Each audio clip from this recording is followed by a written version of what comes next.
His Divine Grace A.C. Bhaktivedanta Swami Prabhupada. The movement he started is now known to millions around the world, yet he himself remained in the background. Without personal ambition, he worked humbly to spread Krishna consciousness, devotional service to the Supreme Personality of Godhead. Yet his achievements and personal character did not go unnoticed. The world's leading scholars and religionists praised his unique contribution, and thousands grew to love him as their dearmost friend and well-wisher. In his memory, his disciples erected a stunning memorial in the hills of West Virginia, now visited by 500,000 people a year. In this and many other ways around the world, Srila Prabhupada is offered expressions of love by those whose lives he most deeply touched.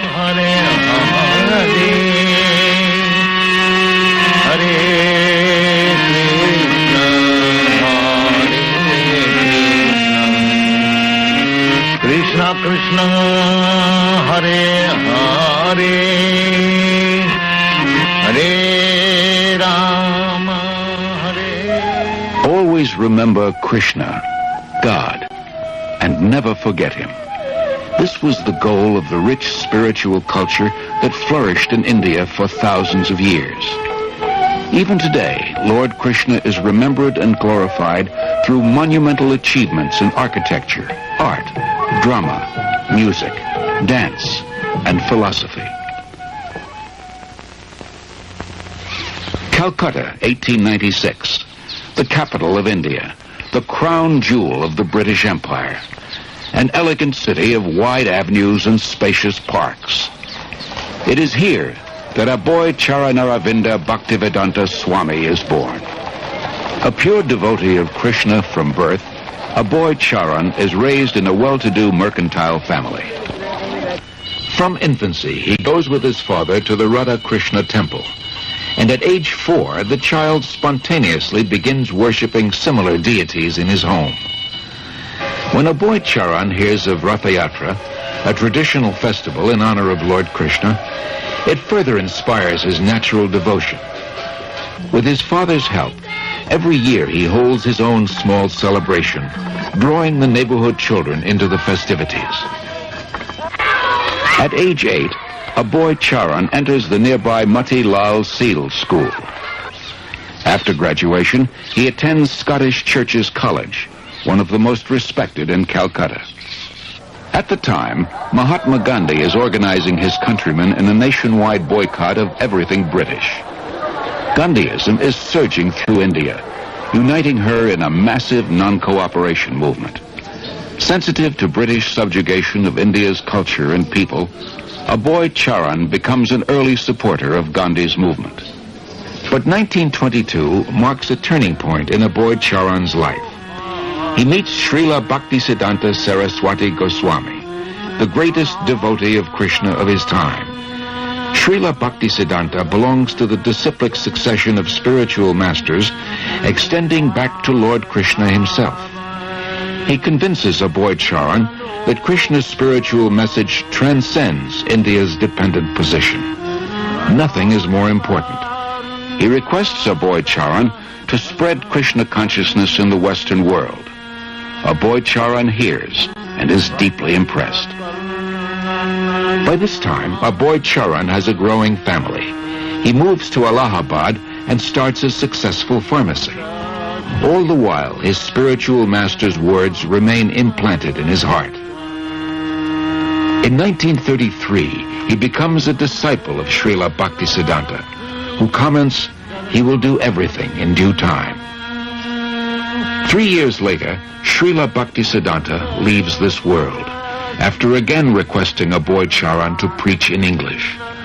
Aboy Charan takes his words to heart and starts writing prodigiously. In 1944, he single-handedly begins publishing and distributing Back to Godhead, a fortnightly. The first issue addresses the crisis of war. The Second World War within 20 years is scourging the earth. Back to Godhead points out that people throughout the world want an end to war. But so often they want God's kingdom without God. And they cannot have it. All our plans will be doomed to failure by our own selfishness unless we turn to God. After the war, a boy Charan moves to Jhansi and founds the League of Devotees. He prepares a charter for an international organization, its members dedicated to a peaceful, God-centered life. Acharya Prabhakar, his first disciple, remembers. शिक्षा लेने के लिए, दीक्षा लेने के लिए उन्होंने प्रश्न किया. He was always teaching Krishna consciousness, and people came to him for knowledge. After hearing from him, many wanted to become his disciple. He told them, I can make you my disciple, but first you please chant the names of God and give up cigarettes, meat-eating, illicit sex, and gambling. But few people would agree to give up these habits. Then he said, Indians are imitating the Westerners. I will make disciples in the West. Then when the Indian people see Westerners following religious principles, they will also follow. Following tradition, at age 58, a boy Charan retires from family life, and 5 years later accepts the renounced order. He is now known as A.C. Bhaktivedanta Swami. He lives alone in the historic medieval temple of Radha Damodar in Vrindavan, engaged in deep studies and writing. It was in Vrindavan that Lord Krishna revealed his pastimes 50 centuries ago, and saintly persons throughout the ages have worshipped this land as the most sacred on earth. Unlike other holy men who live there, Bhaktivedanta Swami is not thinking of retiring. For him, Vrindavan is a source of inspiration, an ideal place to chant, worship, and write. Here he begins work on his life's masterpiece, translation and commentary on the monumental devotional classic Srimad Bhagavatam. Bhaktivedanta Swami calls it a cultural presentation for the re-spiritualization of the entire human society. But often he leaves Vrindavan to print his magazine and books in nearby Delhi.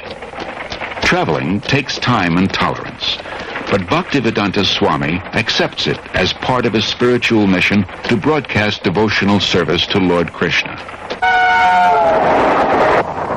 He writes, our leaders have carefully set aside the treasure house of India's spiritual asset, and they are imitating the Western material way of life. But people are more unhappy than ever before because of the exclusion of the most important part of life, the spiritual aspect.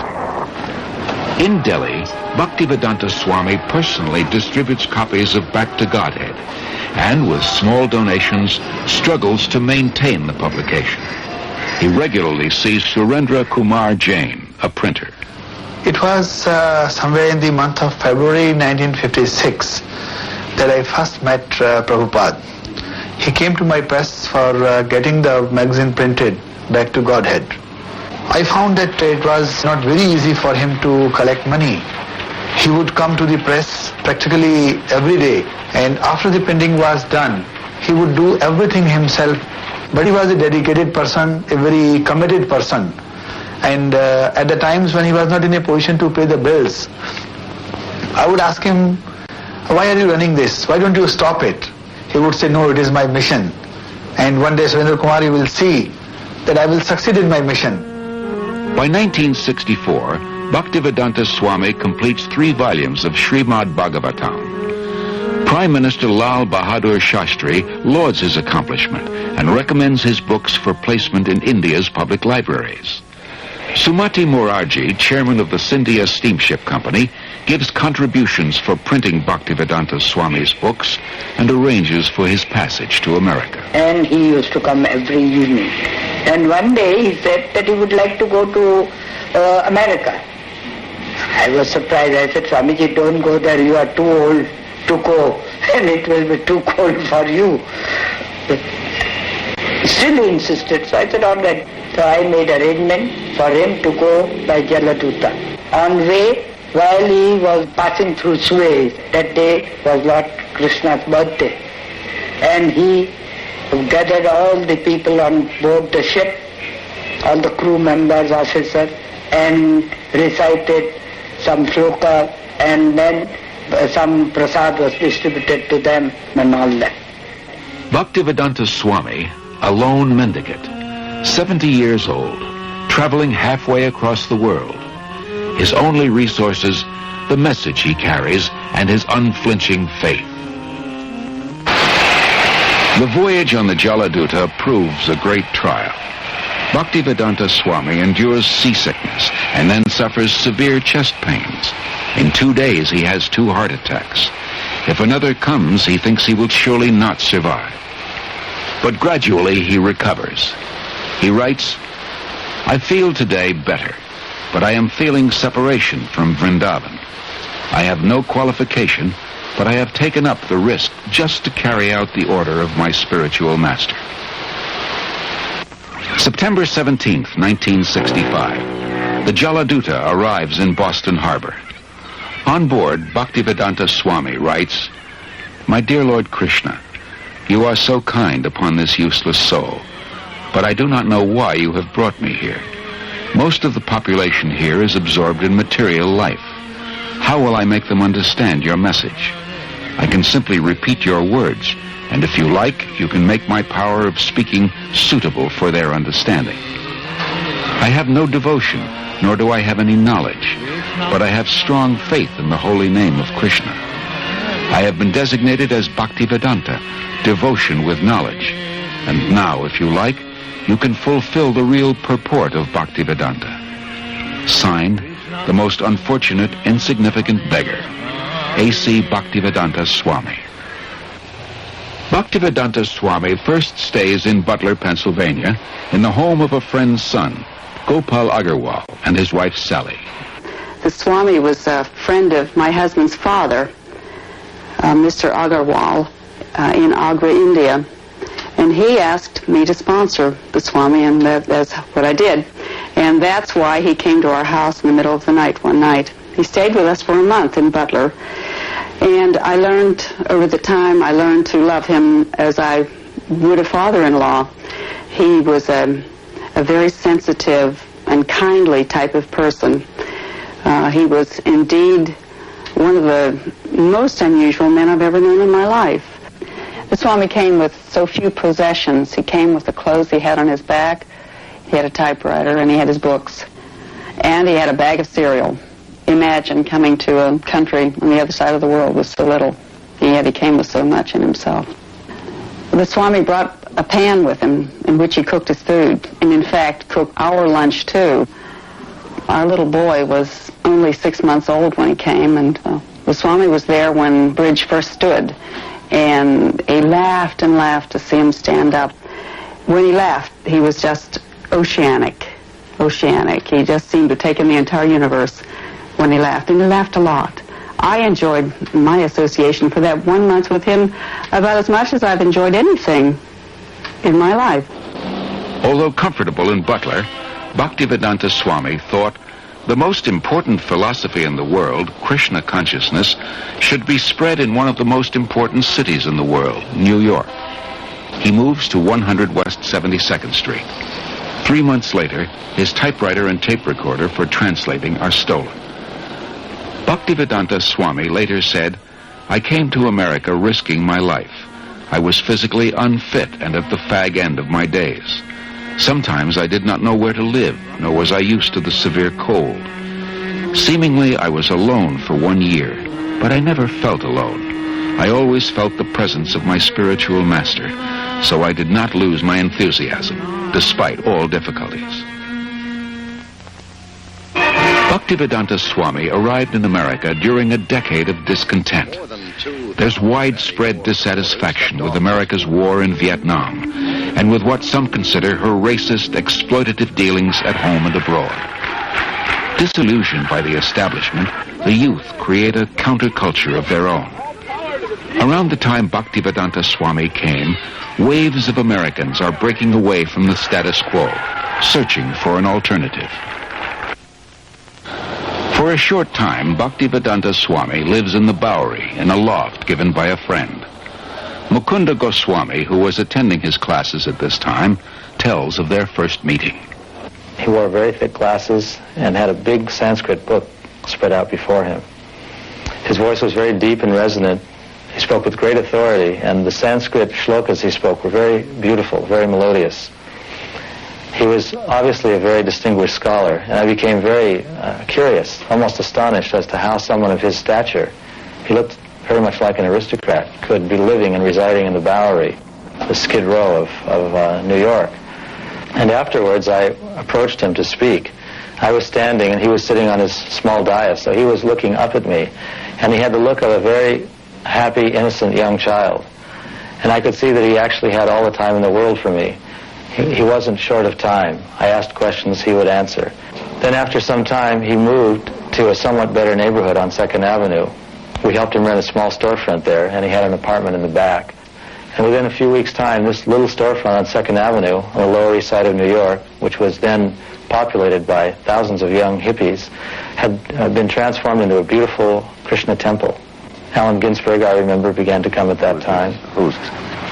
When he moved down the Lower East Side, I thought that was a stroke of brilliant social judgment, because traditionally Swamis, yogis, Zen masters all moved uptown to the rich and were sponsored and funded by the rich, and you would find Krishnamurti living in elegant apartments on the Upper East Side with drawing rooms and French furniture, and here was Bhaktivedanta like in the depths of Calcutta, where the hippies were, and where the acid heads were, and the freaks and the amphetamine heads and the meth monsters. So it seemed like he was actually bringing some kind of ray of song and light to the right place, the lower depths where it was needed. And where, of course, the Lower East Side was the intellectual center in certain respects, in art and in advanced spiritual vibrations, particularly in the 60s. So it seemed historically just move on his part.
Love celebration at Tompkins Square Park, which was last Thursday, or Thursday before last.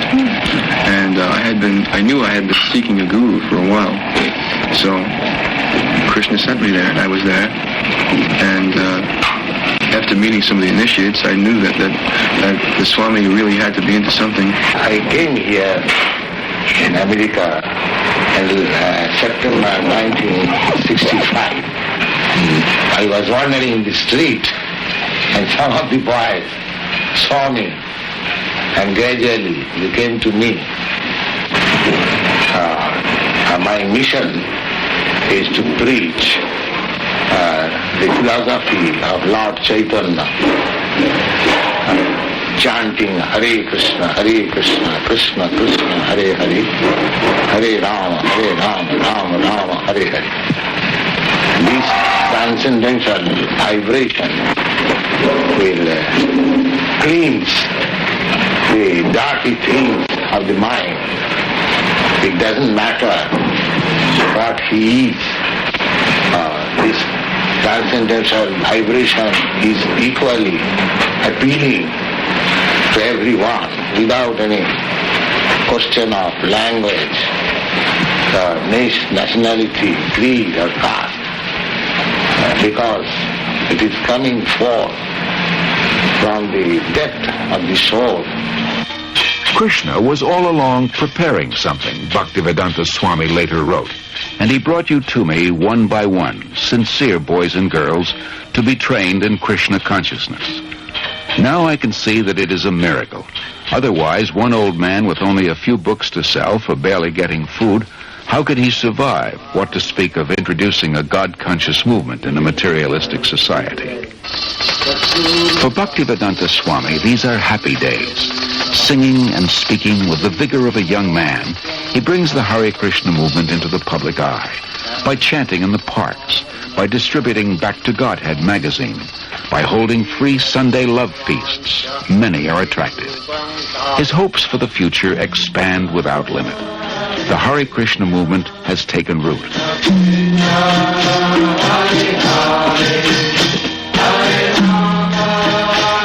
Sometime in the spring of 1967, people handed me clippings from New York newspapers saying that there was a Swami in New York City. So I went to New York to look up this person and his movement. My first contact was with disciples apart from Bhaktivedanta Swami, and I was frankly somewhat disappointed by the disciples. They seemed to be not very informed about what they were doing. They were unclear about the whole thing, and yet they were terribly serious and terribly devoted to what they were about. And I couldn't put those two pieces together, their confusion, uncertainty on the one hand and their commitment on the other, until I met Bhaktivedanta Swami. And as soon as I met him, which was after several visits to the temple, I realized that this was the person who really made the whole thing go. But the impressive thing about it was he was never himself in the center. He never said, you should do this because of me. He always said, you should do this, and I should do this because of Krishna. When he gave them instructions to do what they thought were impossible things, like he told one of the early disciples, go start a magazine. The guy had never had any contact with a magazine before in his life except to read one. And he said, how am I to do that? And Bhaktivedanta Swami said, Krishna will help you. He was just astonishing in terms of the personal impact that he had on people, the way that he was able to give them confidence in themselves, but more importantly, give them confidence that there was a guide who was leading them and would give them the strength that they needed. Bhaktivedanta Swami does not belong to New York. He belongs to Krishna. So when a few of his followers invite him to San Francisco, he goes and introduces the freewheeling youth to Krishna, his ancient culture, his spiritual food, his eternal chant, the way to stay high forever.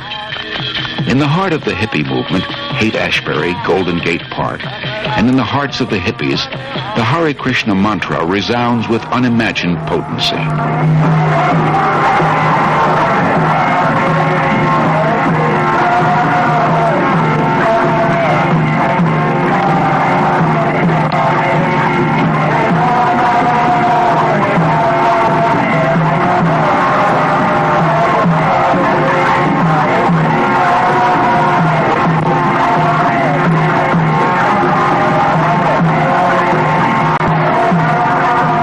As in New York, Bhaktivedanta Swami gathers sincere followers. The Hare Krishna movement begins to grow.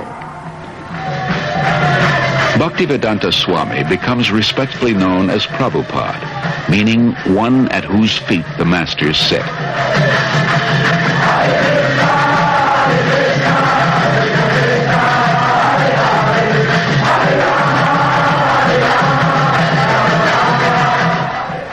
From Montreal, Prabhupada sends 6 disciples to open a temple in London. Yamuna Devi Dasi remembers. So we went to London that fall, and although we had no permanent place of residence and we were completely dependent on Krishna, somehow or another, by the enthusiasm that Srila Prabhupada had given us in Montreal, we were able to make contact with George Harrison, who was a member of the Beatles at the time. And he was such a pleasant person to be with. He so much appreciated the Hare Krishna mantra that he immediately said, let's make a 45 record. So we'd cut a record, and he was very pleased with it, did a little background music on it, and it was released, and Apple organized tours for us. We went to Germany and France and had television coverage. And in this way, the London Times wanted to do, the Sunday Times wanted to do a feature on us, and we were able to send the report back to Srila Prabhupada with the headlines, "Krishna Consciousness Startles London." As people come to him, convinced of the Krishna conscious philosophy, Srila Prabhupada accepts them for initiation, not on the basis of birth, as in the rigid Hindu caste system, but on the basis of qualification and sincerity. In the whole history of Indian spiritual life, no one has ever attempted something as bold and seemingly impossible, to transform Westerners into full-fledged devotees of Lord Krishna. But by his intense spiritual energy and compassion, Srila Prabhupada is successful beyond his own expectations. How old is the movement? Right. From historical point of view, it is about 5,000 years old. Why has it just begun to really catch on in the Western world? I mean, just recently, in recent years, has it begun to sweep the Western world? Why is this? The Western world, the younger generation were being frustrated with the hippie movement. So, when they saw something tangible, they accepted it. What things would, if everyone in the United States believed in Krishna to the extent that you do, what would happen to this country? How would it be transformed? They will be very happy and peaceful. There will be no more hippies.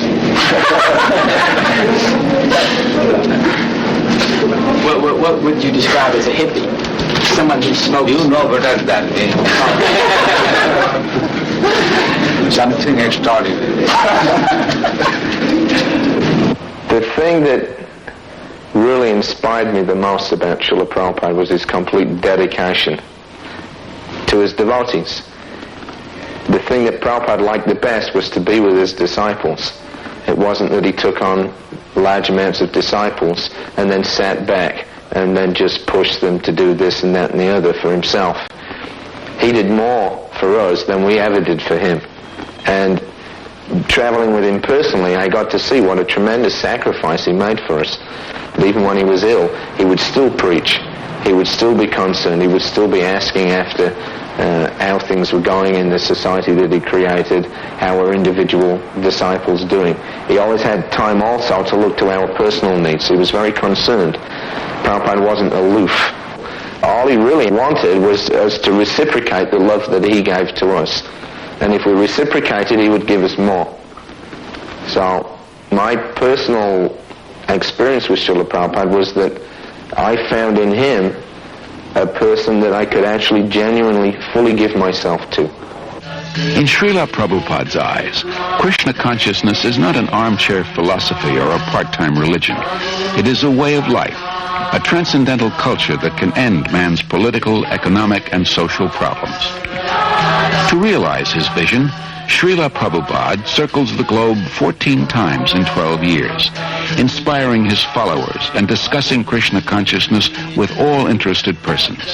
His door is open to everyone. Actually, nothing is private property. Everything belongs to God.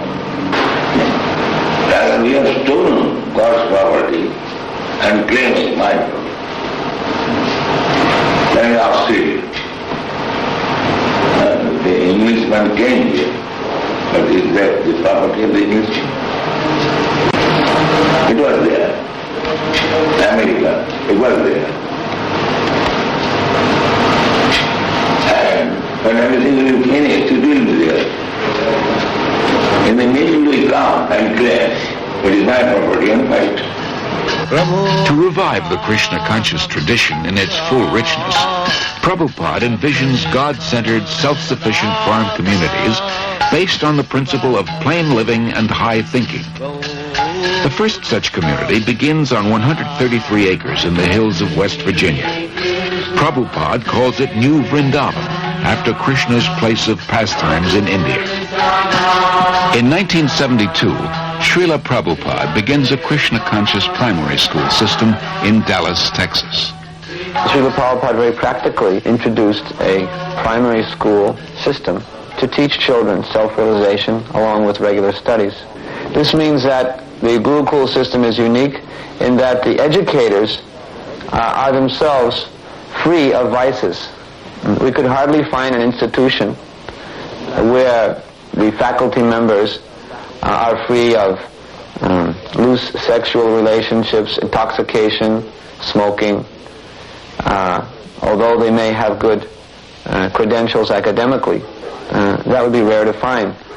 But in Krishna consciousness, the teacher must also be on the platform of pure devotional service, because the children are very impressionable and they'll learn whatever their educators are actually doing, not just what they're saying. So these were some of the principles that Srila Prabhupada introduced in Gurukula. Srila Prabhupada gradually trains his disciples in the time-honored tradition of deity worship to help them advance spiritually. He explains, "I have introduced this system of deity worship among the non-believers, the atheists. Krishna cannot be understood with our present senses, but by his kindness he agrees to personally appear as the deity to accept our service. When we are attracted to the beautiful form of the deity, we will forget our attraction for material things. And as we serve the deity, we will develop pure love of God. Then our lives will be successful."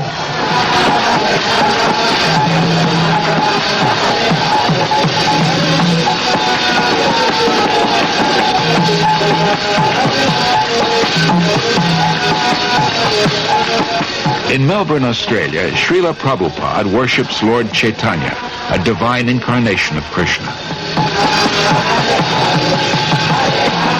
By Chaitanya Mahaprabhu's mercy, we have installed the deity here in your country. You are very fortunate that Chaitanya Mahaprabhu has come to your country to teach you how you become free of all anxieties. This is Chaitanya Mahaprabhu's mission. Everyone is full of anxiety, but everyone can be free from all the anxieties if he follows the path chalked out by Sri Chaitanya Prabhu. As people are followed in this age, the method also has been offered very simply. They have been recommended simply to chant the holy name of God. That's all. For 5 years after first arriving in America, Srila Prabhupada presents Krishna consciousness primarily to Westerners, from housewives to hippies to heads of state. Then, in November 1971, after a world tour, he returns to Delhi with some of his followers. The mayor receives him with the fanfare that greets a homecoming patriot. Prabhupada quotes Lord Chaitanya. "It is the duty of those born in India to benefit others by spreading Krishna consciousness. This is India's greatest glory, her unique gift to the world." 30,000 Indians gather nightly at the Delhi fairgrounds to see the Western devotees and hear Prabhupada speak.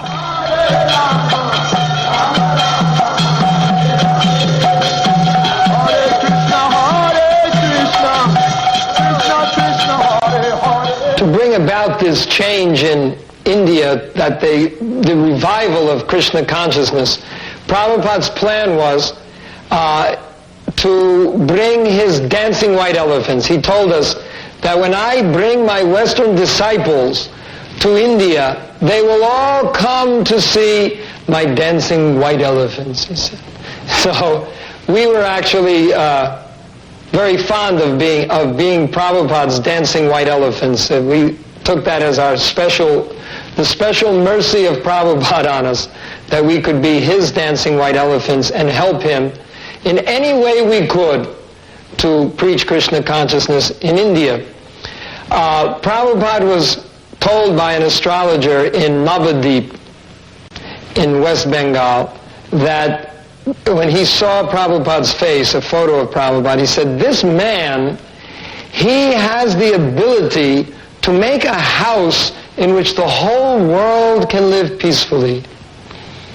To make a house in which the whole world can live very peacefully. And when I told Prabhupada that, he said, yes, that is my mission, that within Krishna consciousness, the whole world can live peacefully. While the Hare Krishna movement spreads worldwide, Srila Prabhupada wants to nurture its roots in India. He journeys to Mayapur, West Bengal, the birthplace of Lord Chaitanya. It was Lord Chaitanya who inaugurated, 500 years ago, the congregational chanting of God's holy names. In Mayapur, devotees purchase a small tract of land and start constructing an international guest house. For a handful of devotees who know nothing about construction, this is not an easy task. Srila Prabhupada directs and encourages them. For ourselves, he says, we are happy and satisfied living in a grass hut. But if we simply have a hut, who will come here? The more we develop our land, the more people will be attracted. Prabhupada plans to build a temple of understanding to house the world's largest planetarium, and around it, a spiritual city with schools, shops, farms, and many temples for worshipping Lord Krishna. Within the hearts of India's people is a natural respect for the eternal Krishna-conscious culture. Many come forward to take part in Srila Prabhupada's movement and accept initiation from him. No one should go hungry within a 10-mile radius of the temple, Prabhupada instructs. In March 1972, devotees start the ISKCON Food Relief Program, distributing prasad, vegetarian food offered to Lord Krishna. As the Mayapur project develops, Prabhupada invites his disciples from 6 continents to join together yearly on the anniversary of Lord Chaitanya's appearance. Prabhupada wants them to be purified and inspired by remembrance of the Lord in his holy land. In Vrindavan, Srila Prabhupada treats his followers to a guided tour of the holy places and personally relates Lord Krishna's pastimes. The devotees relish a bath in the sacred waters of the Yamuna River.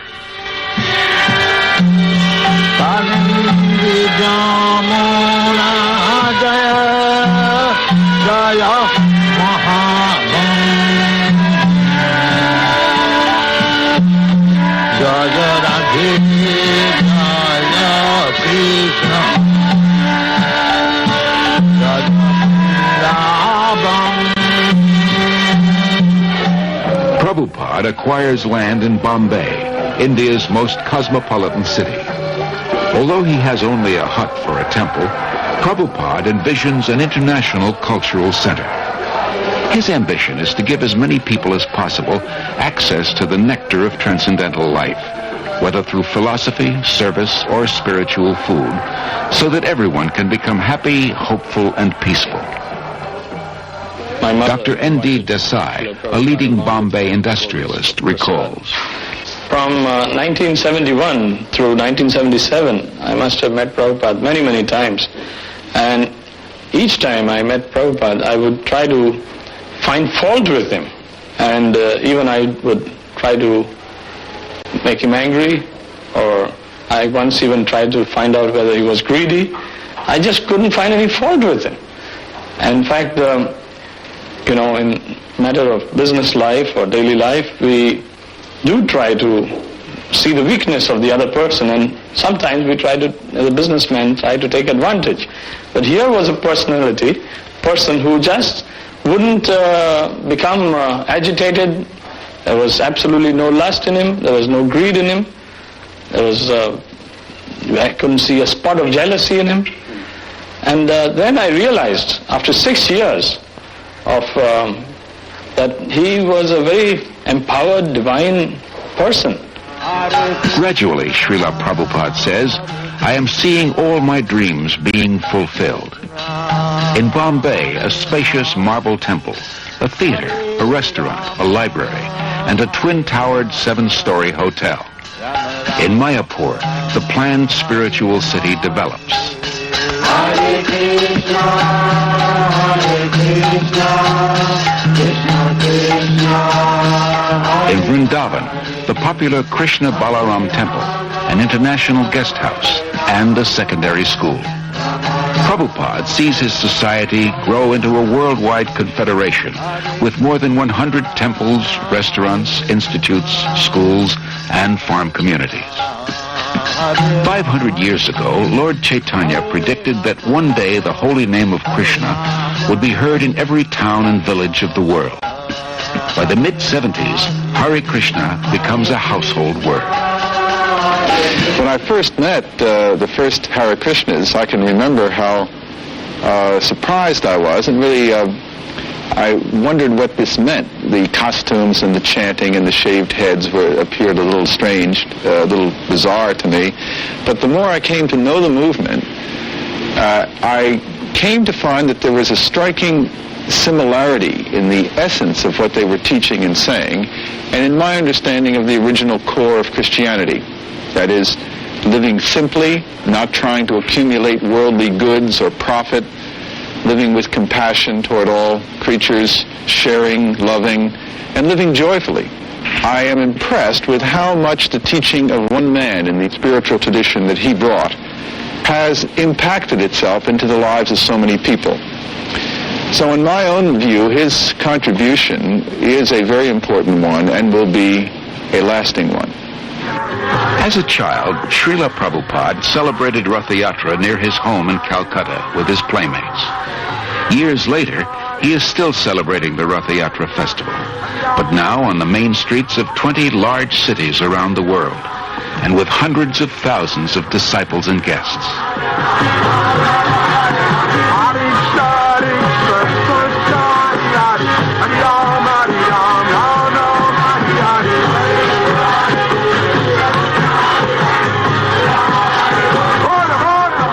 People follow, imitate Americans. I am traveling all over the world. Everywhere I see they are trying to manufacture the skyscraper building, imitating your country. So, if you kindly become Krishna conscious and chant and dance in ecstasy, emotional love of God, the whole world will follow you and it will be Vaikuntha, there will be no more trouble. Thank you very much. Hare Krishna, Hare Krishna, Krishna Krishna, Hare Hare, Hare Rama, Hare Rama, Rama Rama, Hare Hare, Hare Krishna, Hare Krishna, Krishna Krishna, Hare Hare, Hare Rama, Hare Rama,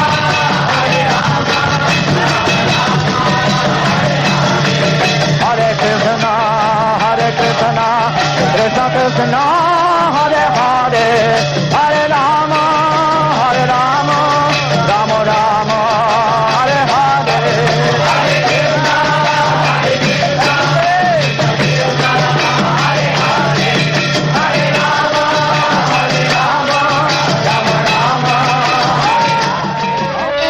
Whether before huge crowds or a few disciples or alone, Srila Prabhupada's mood of devotion prevails.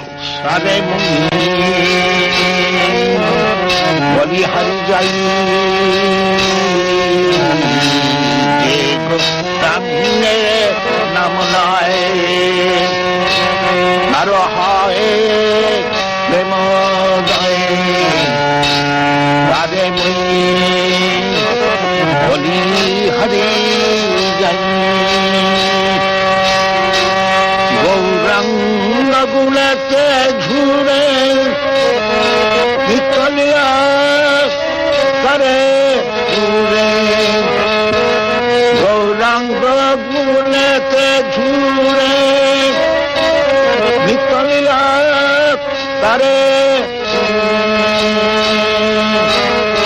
যেন ভক্তি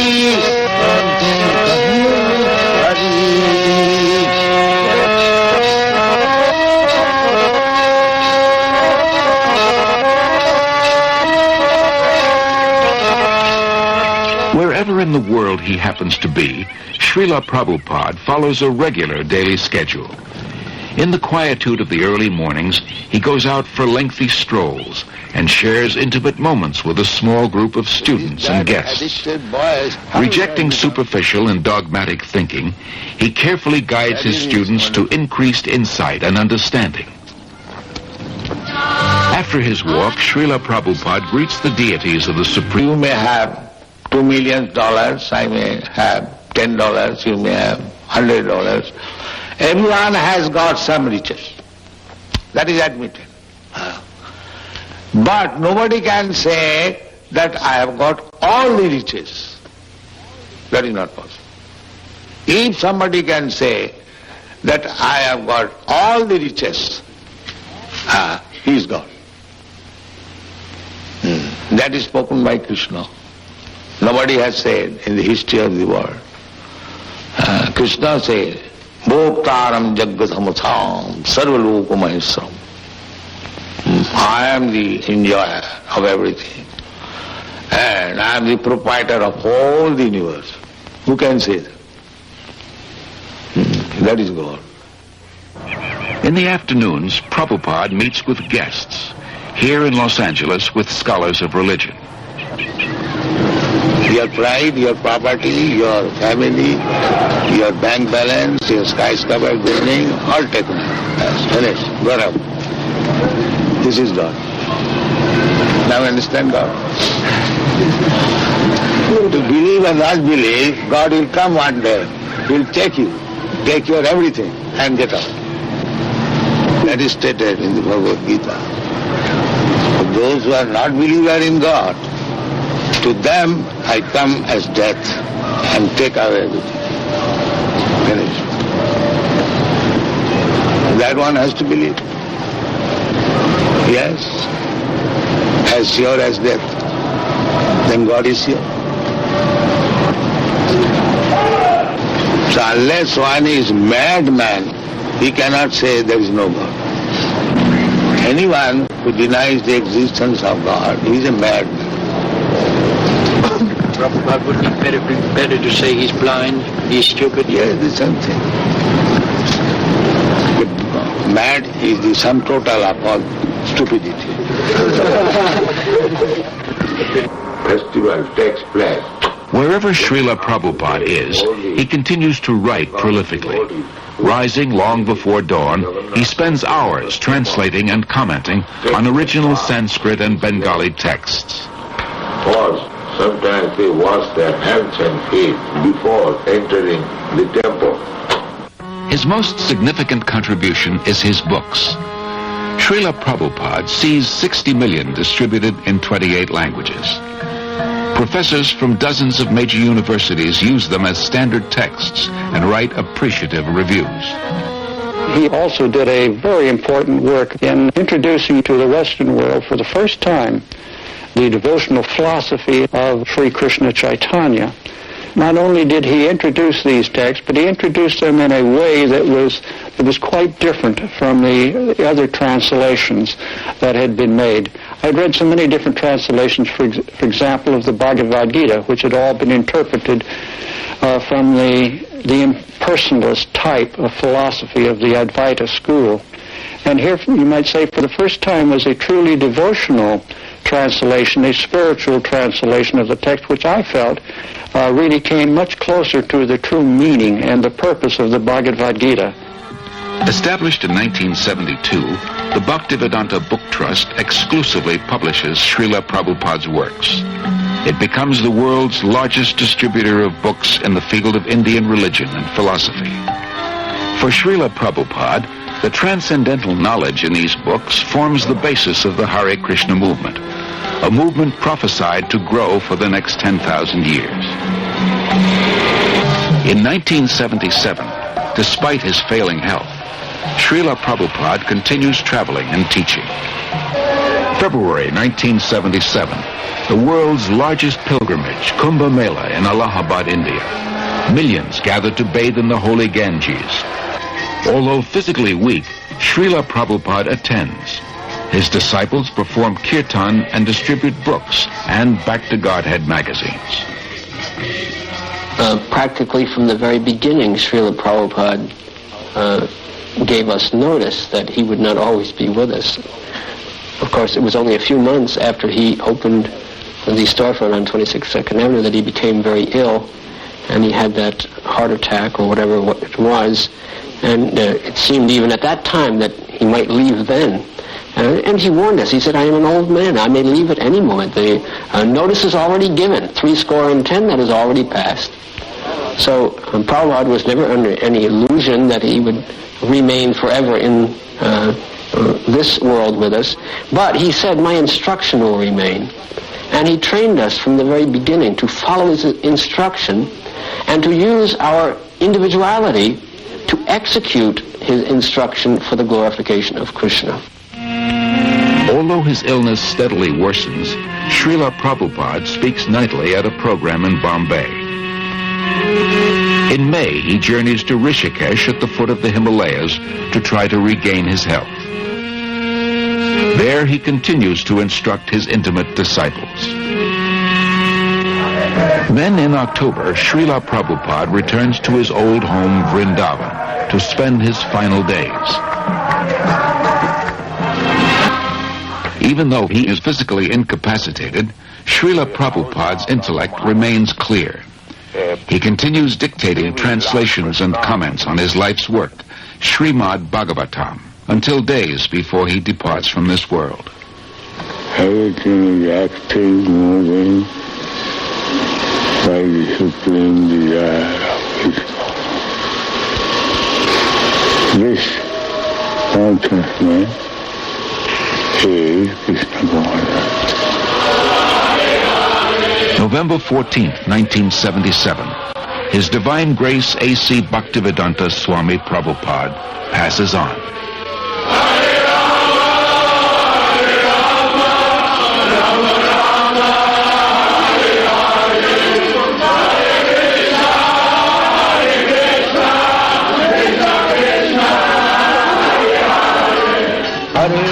That divine personality who spoke on different subjects with thousands of meanings, who imparted knowledge in thousands of ways, and who inspired thousands of devotees, has now returned to his Lord, Sri Krishna.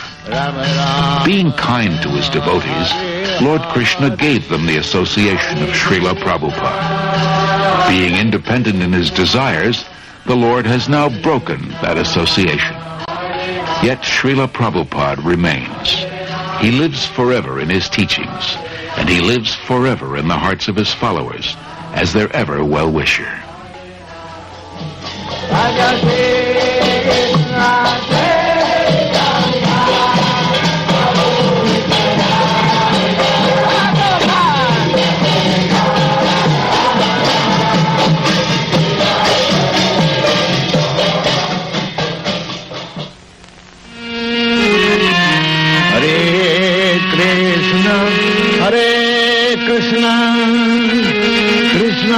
Krishna, Hare Hare, Hare Krishna, Hare Krishna, Krishna Krishna, Hare Hare.